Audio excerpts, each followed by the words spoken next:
Assalamualaikum warahmatullahi wabarakatuh. Materi ketujuh, permasalahan transportasi dan lalu lintas di Indonesia.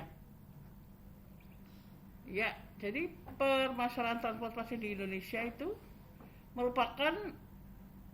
transportasi merupakan pendorong pertumbuhan ekonomi dan tulang punggung dari proses distribusi orang maupun barang, serta memiliki peran sebagai pembuka keterisolasian wilayah. Kemudian ketersediaan infrastruktur transportasi merupakan salah satu aspek dalam meningkatkan daya saing produk nasional, sehingga harus didukung dengan sumber daya manusia yang profesional.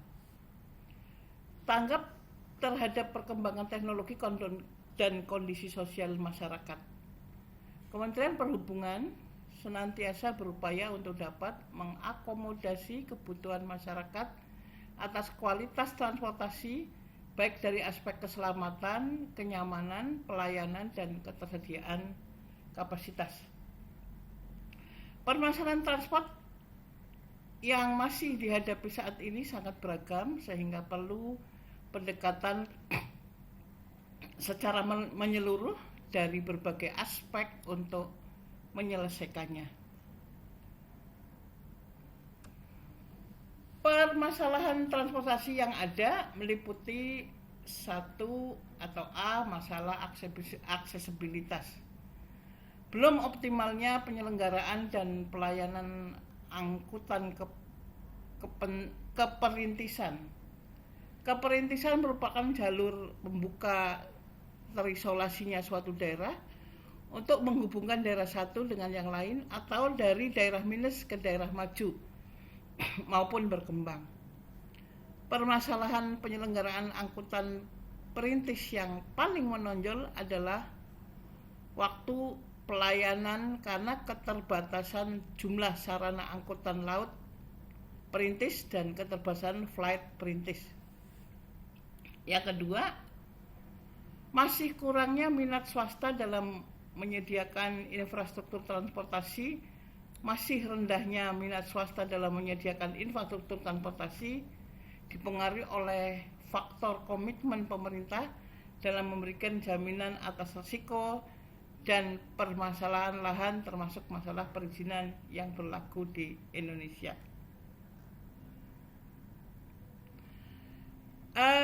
Tiga, kondisi infrastruktur transportasi yang masih belum memandai.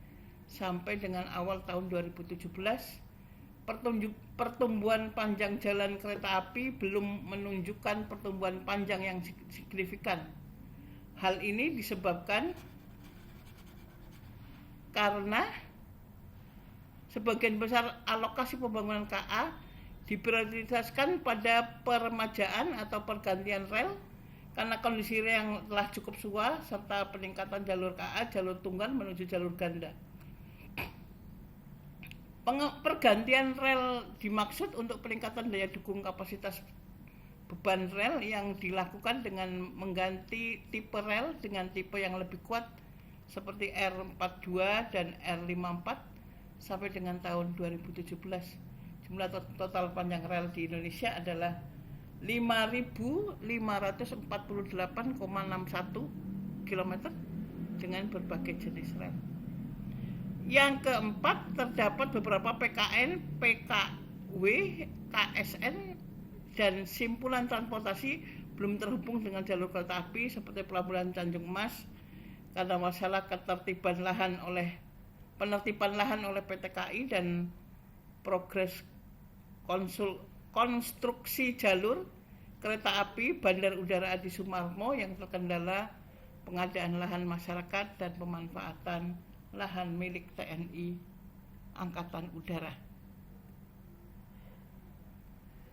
Masalah kinerja pelayanan. 1, ini yang B ya. Masalah kinerja pelayanan. 1, menurunnya peran angkutan umum dan maraknya transportasi online. Belum adanya penyuluhan atau perbaikan pelayanan untuk pelaksanaan angkutan pemadu yang diharapkan melalui subsektor, di mana standar pelayanan maksimal dirasakan masih jauh dari kelayakan pelayanan baik dari kapal beserta fasilitasnya. Yang ketiga, belum optimalnya peran angkutan laut yakni karena adanya ketimpangan muatan. 4. Belum optimalnya peralihan transportasi barang yang didominasi mode jalan. Kelima, belum optimalnya pelayanan transportasi multimedia dan antar moda yang terintegrasi. Yang keenam, adanya keterbatasan infrastruktur bandar udara, terutama dalam menyediakan slot time yang mengakibatkan sulitnya melakukan penambahan kapasitas angkutan udara. Yang ketujuh, dalam upaya penambahan kapasitas bandar udara seringkali terbentur masalah terkait kepemilikan lahan yang kerap kali menghambat pembangunan bandar udara. Sebagian bandar udara mengalami overcapacity, sementara upaya pembangunan bandar udara tidak mungkin dapat terselesaikan dalam 1 tahun anggaran. Yang kesembilan, adanya permasalahan penetapan tarif tiket pesawat yang mengarah pada dugaan persaingan yang tidak sehat atau kartel. Meskipun sebenarnya kenaikan tarif pesawat sebenarnya tidak melanggar peraturan Menteri Perhubungan nomor 126 tahun 2015 tentang mekanisme formulasi perhitungan dan penetapan tarif batas atas dan batas bawah. Penumpang pelayanan kelas ekonomi angkutan udara niaga berjadwal dalam negeri. Namun apabila naik turun mengarah ke dugaan kartel, maka perlu ditindaklanjuti karena tidak dibenarkan oleh Undang-Undang Nomor 5 Tahun 1999 tentang larangan proyek praktek monopoli dan persaingan untuk usaha yang tidak sehat. Masalah keselamatan dan keamanan, ini yang C. Belum optimalnya tingkat kesadaran dan peran serta masyarakat akan keselamatan dan keamanan transportasi. Keselamatan dan keamanan transportasi merupakan prinsip dasar dalam menyelenggarakan transportasi yang meliputi angkutan jalan, angkutan sungai, angkutan danau, angkutan penyeberangan, kereta api, pelayanan, dan penerbangan. Jumlah kejadian dan fasilitas kecelakaan lalu lintas jalan merupakan yang paling tinggi bila dibandingkan moda lainnya. Masih tingginya jumlah fasilitas kecelakaan ini akibat kurangnya disiplin pengguna jalan dan rendahnya tingkat kelaikan armada. 2. Belum optimalnya pemenuhan standar dan keselamatan dan keamanan transport meliputi kecukupan dan kehandalan sarana prasarana keselamatan dan keamanan transportasi sesuai dengan perkembangan teknologi.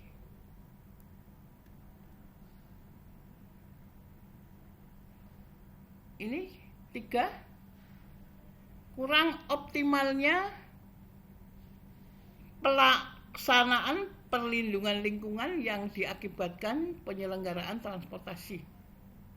Perlindungan lingkungan terkait dengan penyelenggaraan transport saat ini dapat dikatakan belum optimal, mengikat peningkatan emisi gas buang dan kendaraan tidak diiringi dengan usaha mereduksi pengaruh emisi gas buang.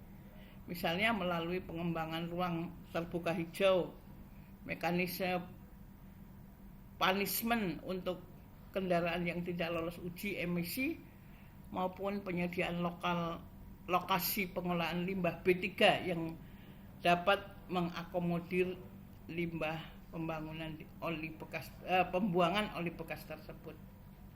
Kemudian keempat, belum optimalnya penanganan perlindungan tidak sebidang jalur KA dengan jalan sesuai dengan peraturan perundang-undangan. Menyangkut penanganan perlintasan tidak sebidang antara jalan KA dengan jalan dalam UU nomor 23 tahun 2009 tentang perkeretaapian, di mana tidak diizinkan perlintasan tidak sebidang antara jalur KA dengan jalan. Jalan harus dimasukkan dalam pelaksanaan mengalami kendala khusus terkait masalah wewenang antara jalan nasional, provinsi, di mana hal ini dikaitkan dengan kemampuan anggaran dalam pembuatan flyover atau underpass. Hal ini sangat penting dalam rangka pencegahan tingginya kecelakaan. Sekarang D, masalah restrukturasi dan reformasi. Permasalahan kelembagaan institusi penyelenggaraan perkeretaapian, ini yang pertama ya, melalui ditetapkannya UU nomor 23 tahun 2007. Pemerintah membuka kesempatan kepada bahan usaha lain untuk turut serta dalam menyelenggarakan perkeretaapian guna menghindari terjadinya monopoli dalam penyelenggaraan perkeretaapian. Penyelenggaraan perkeretaapian dibedakan atas perkeretaapian umum dan perkeretaapian khusus. Yang keduanya terbuka kesempatan kepada badan usaha sebagai penyelenggara sarana dan prasarana, penyelenggara sarana dan prasarana sesuai dengan Undang-Undang nomor 23 nomor 27. Penyelenggaraan sarana dilakukan oleh Badan Usaha Pengembangan Penyelenggara atau BUP. Dalam hal tidak terdapat BUP, maka penyelenggaraan tersebut dapat dilakukan oleh pemerintah atau pemerintah daerah. Yang kedua, kapasitas lembaga pelatihan dan penerbangan belum dapat memenuhi SDM yang ada, terutama untuk pilot dan teknisi perawat pesawat udara. Ya. Kapasitas tenaga inspektor kelaikan udara penerbangan, kemudian idealnya satu inspektur per 5 pesawat, kemudian training pilot 3.300 sampai 400 per tahun. Idealnya itu 500 sampai 600 per tahun. Kemudian yang ketiga, kurangnya berlisensi di bandar udara, terutama keamanan penerbangan dan PKPPK. Yang masalah teknologi informasi. 1. Terbatasnya kualitas, kuantitas, standar kompetensi SDM, transport, dan tenaga pendidik transport. Meningkatnya pembangunan infrastruktur transportasi menimbulkan konsekuensi akan pemenuhan sumber daya manusia transport yang berdaya saing. Pemenuhan akan sumber daya manusia transport, regulator dan operator yang berdaya saing menemui beberapa hambatan, antara lain adanya kurang standar kompetisi, SDM transportasi, terbatasnya ketersediaan kesempatan sekolah, diklat transportasi, keterlambatan sarana dan prasarana, serta kurangnya tenaga pendidik transportasi. Selain itu, perkembangan teknologi yang cepat dapat menyelenggarakan transportasi, menyebabkan sumber daya manusia transportasi perlu ditingkatkan agar tetap memiliki daya saing.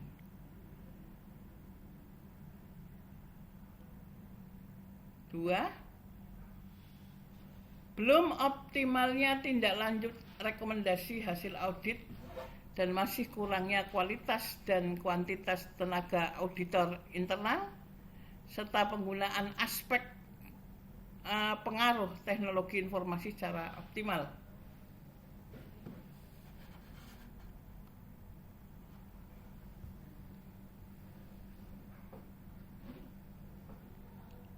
Kemudian terkait dengan belum optimalnya tindak lanjut hasil audit lebih banyak disebabkan karena permasalahan sumber daya manusia serta kompleksitas kasus yang terjadi. Kualitas dan kuantitas sumber daya manusia yang belum sesuai kebutuhan, kompetensi tenaga auditor yang belum merata, SOP kegiatan internal belum tersusun dengan baik, kemudian SIP atau Sistem Informasi Pengawasan yang belum dimanfaatkan secara maksimal dan kurang kesadaran objek audit untuk menindaklanjuti hasil audit menjadi beberapa permasalahan terkait sumber daya manusia, tenaga auditor internal. Dalam kaitannya dengan hal tersebut, tindak lanjut rekomendasi hasil audit perlu mendapat perhatian serius, mengingat hal tersebut dimaksud untuk meningkatkan kinerja dan reformasi birokrasi. 3. Kurangnya peneliti adalah modal utama yang cukup menentukan kualitas dan produktivitas hasil penelitian dan pengembangan transport. Ya, jadi tingkat penguasaan seorang peneliti terhadap bidang keilmuan akan sangat mempengaruhi performa penelitian. Dan sampai saat ini peneliti dengan penggunaan bidang teknis transportasi masih sangat terbatas. Terlebih lagi untuk bidang keilmuan rekayasa teknologi kompetensi, peneliti Badan Litbang Perhubungan dapat dikatakan masih sangat minim. Adanya tuntutan peran yang lebih besar untuk pelaksanaan kegiatan penelitian terapan yang berorientasi ke arah pengembangan teknologi juga memberikan implikasi terhadap kebutuhan sarana prasarana pendukung. Salah satunya adalah melalui rencana pengadaan unit pelaksanaan teknik atau balai penelitian laboratorium guna mendukung pelaksanaan keterbatas penelitian terapan di samping penyiapan rencana kebutuhan sumber daya manusia yang sesuai kebutuhan teknis. Namun demikian, adanya moratorium pegawai dan penundaan pembangunan balai dikarenakan kebijakan penghematan anggaran menjadi rencana tersebut tidak dapat terrealisasi. 4. Belum optimalnya pemanfaatan teknologi dalam penyelenggaraan bidang perhubungan. Teknologi yang berbasis startup di bidang transportasi pada prinsipnya memberikan dampak signifikan terhadap penataan dan pengaturan sistem transportasi di Indonesia. Beberapa konsep pengembangan teknologi melalui Intelligent Transport System atau ITS akan memberikan kemudahan dalam memanajemen transport. Namun kendala yang dihadapi saat ini bahwa permasalahan transport di Indonesia tidak serta-merta karena masalah teknologi, melainkan lebih pada masalah sosial ekonomi. Oleh karena itu, Kementerian Perhubungan sampai dengan saat ini melaunching TransHub Community pada tahun 2018 untuk mengawal semua ide bisnis menjadi bentuk aplikasi yang bisa diimplementasikan dan membawa manfaat bagi peningkatan kinerja transport dan pelayanan masyarakat. Kemenhub berupaya menjembatani kebutuhan pengembangan dan implementasi ide bisnis dari para pelaku startup dengan badan usaha milik negara atau BUMN.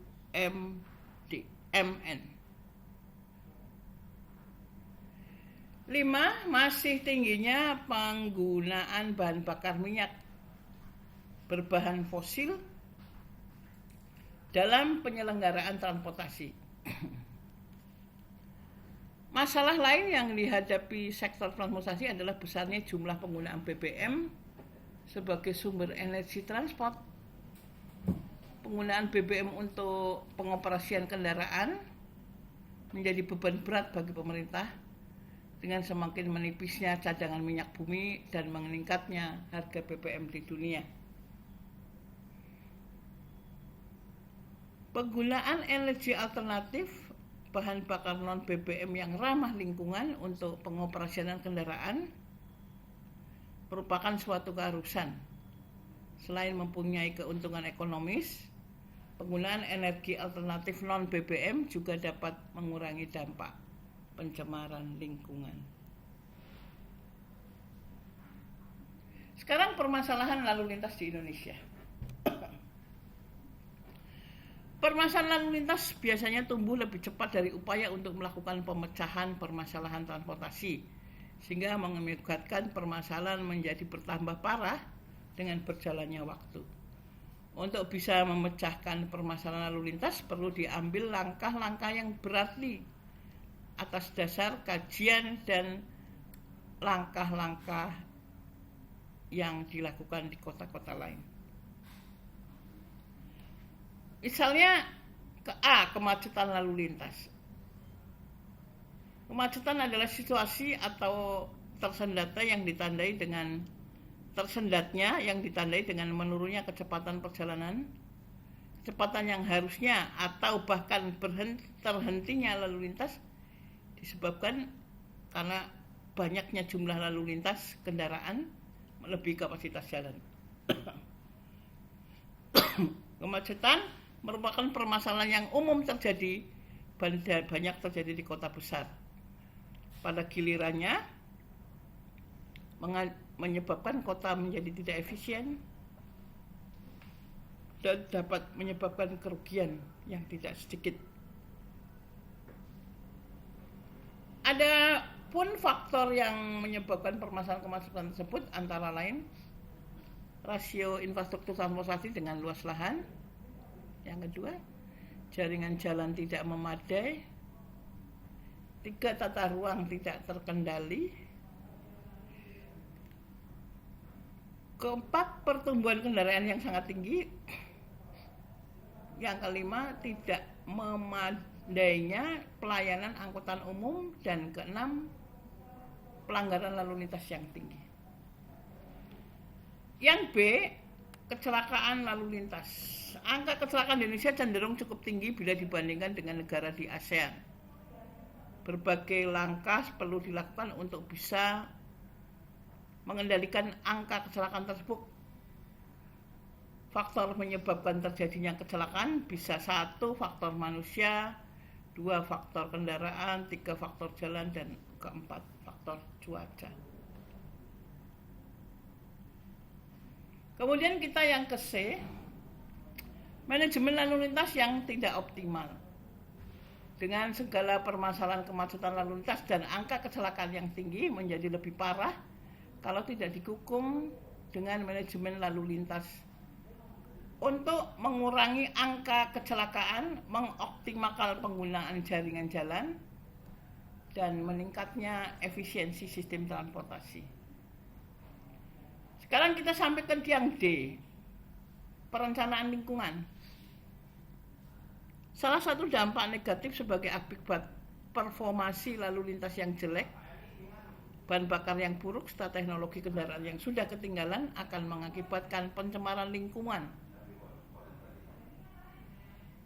Dampak pencemaran lingkungan ini bisa berupa emisi gas buang yang berupa gas dan partikel beracun seperti gas CO, HC, NO2, benzen, dan berbagai gas lain, serta berbagai partikel senyawa karbon lepas ya, timbal dan berbagai partikel lainnya. Yang kedua, emisi gas rumah kaca yang saat ini dianggap sebagai pemicu terjadinya perubahan iklim. Peran gas rumah kaca dari sektor transportasi berada pada kisaran 15-20%, yang merupakan angka yang tidak kecil.